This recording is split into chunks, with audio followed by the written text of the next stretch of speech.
नमस्कार दोस्तों।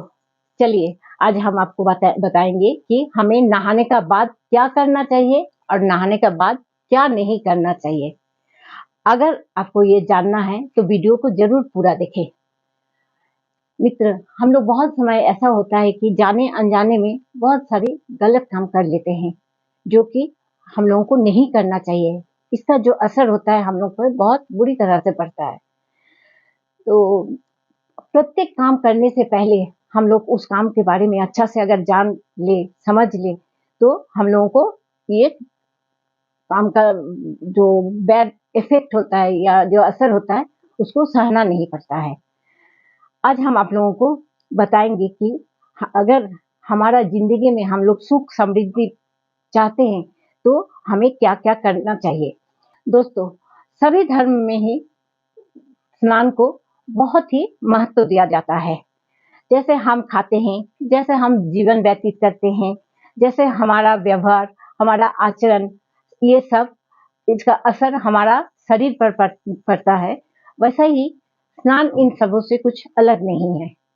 स्नान भी इन सब में ही आता है। तो आज हम बताएंगे कि स्नान के कुछ फायदे के बाद कैसे करने से हम लोगों का फायदा होता है और कैसे करने से हम लोग का नुकसान होता है। स्नान करने के बाद हम लोगों को कुछ सावधानियां पालन करना चाहिए। इसमें हम लोगों का बहुत ही फायदा होता है। तो चलिए अब जानते हैं कि ये सावधानियां क्या क्या है। सबसे पहले हम लोग जब स्नान करते हैं तो हम लोगों को कब कब स्नान करना चाहिए, ये अब हम आप लोग को हम बताएंगे। देखिए, नंबर 1 में जब हम लोग शमशान घाट हो जाता है या किसी मृत के घर में जाते हैं तो वहां से आकर जरूर हम लोगों को स्नान करना चाहिए। उसके बाद जेंट्स लोग या लेडीज लोग कोई भी पार्लर जाता है बाल कटवाने, जेंट्स लोग दाढ़ी बनवाने जाता है, वहां से आके नवा का वहां से आके जरूर से स्नान करना चाहिए। तीसरा है, स्त्री प्रसंग के बाद हमेशा स्नान करना चाहिए।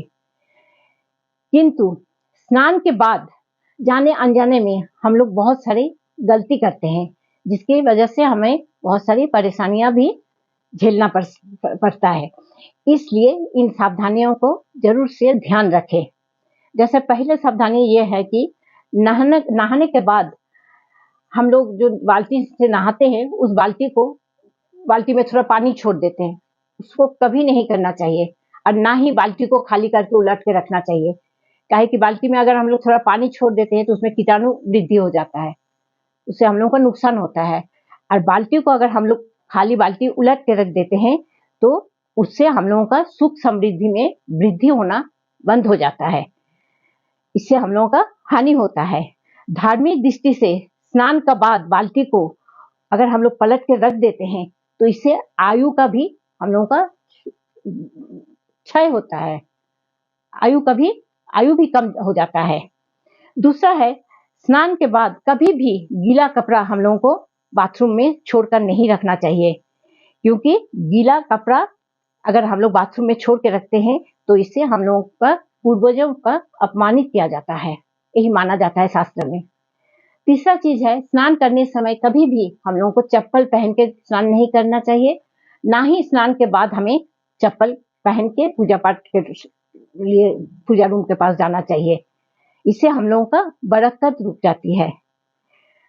चौथी चीज है, कभी भी स्नान करने समय मुंह बंद करके हम लोगों को स्नान नहीं करना चाहिए। या तो हम लोग कुछ भजन गाते हुए स्नान करें, नहीं तो भगवान जी का नाम लेते हुए स्नान करें, गुनगुनाते हुए। इससे हम लोगों का सौभाग्य का जो होता है सौभाग्य वृद्धि होता है। सुहागिनों को स्नान करने का तुरंत बाद बिना कुछ खाए कभी भी सिंदूर नहीं लगाना चाहिए, इससे पति का आयु कम हो जाता है।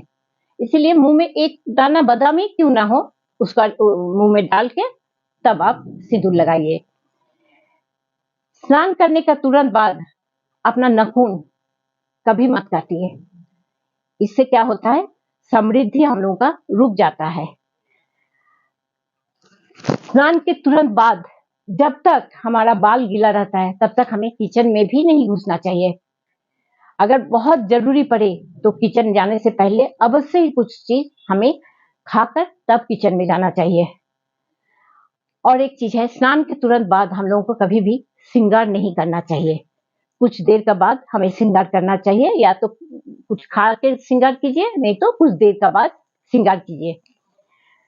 कभी भी स्नान के बाद गीला वस्त्र पहनकर पूजा रूम में जाके पूजा पाठ हम लोगों को नहीं करना चाहिए, इससे भगवान जी नाराज होते हैं।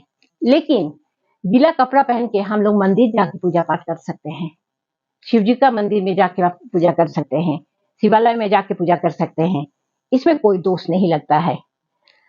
और एक चीज, सबसे जो इम्पोर्टेंट चीज है, कभी भी दक्षिण दिशा में मुंह करके स्नान नहीं करना चाहिए, क्योंकि दक्षिण वाला दिशा जो होता है वो पितृ का दिशा होता है, इसलिए दक्षिण दिशा में मुंह करके हमें कभी भी नहीं स्नान करना चाहिए। यदि हम लोग ये सब छोटी छोटी चीज को थोड़ा सा ध्यान में रख के अपना जीवन में ये सब काम करें तो खुशियों से हमारा जिंदगी भर जाती है। आशा करती हूँ कि ये सावधानियां आप लोग भी जरूर करके चलेंगे। ठीक है, अगर ये वीडियो आप लोगों को अच्छा लगा तो जरूर सब्सक्राइब कीजिएगा, शेयर कीजिएगा। नमस्ते।